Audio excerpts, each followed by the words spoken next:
What do you think? Will the end of this war, nobody knows when this war will finish, but will the end of this war speed up Ukrainians' membership in the EU? Because our topic is the prospects of Ukraine in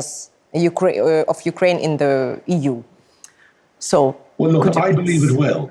I believe it will, because as I said already, and I was even trying to do some research before this interview to get a fix on how long does accession to the EU take, and there is no one figure for it. It varies from country to country. Now, very much like NATO, there isn't an absolute rule, because NATO is a military alliance. You can't join NATO if you're at war. And if Ukraine is going to be successful and secure going forward, we need to see Ukraine in NATO and in the EU. But what is most important currently for Ukraine? To be a member of NATO or the member of EU? I don't think it's either or. It's both, and it's not. Neither I believe will happen until this war is won and Russia is driven out and driven back to 1991 borders, including the Crimean Peninsula. But that is only the first step. The second step is the Western partners must take real courage and decide that they are going to secure that. And the key to securing Ukraine's future after the victory that you and I pray every day to see is securing Ukraine's future by giving them membership of both NATO and the EU. Remember, Putin hates NATO.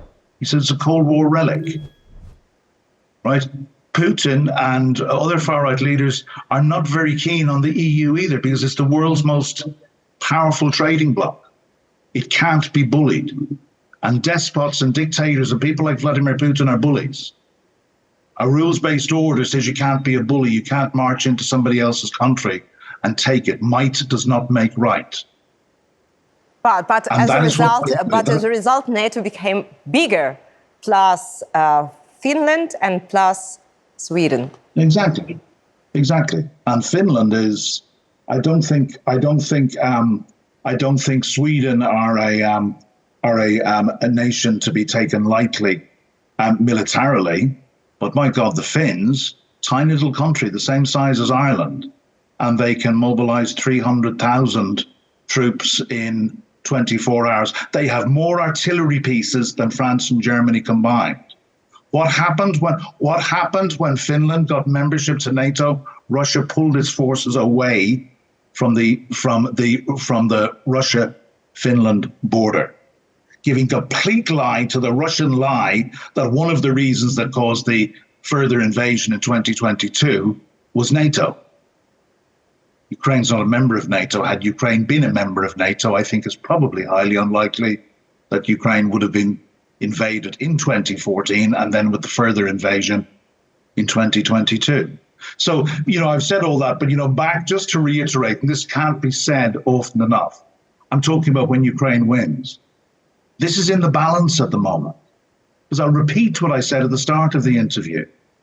We're giving Ukraine, and yes, we've given Ukraine billions, but we've given Ukraine enough to keep her in the fight. We have not given Ukraine enough to deliver the knockout blow. We expected, the West and NATO expected Ukraine to prosecute a counteroffensive that no NATO country would have done, a counteroffensive without air superiority.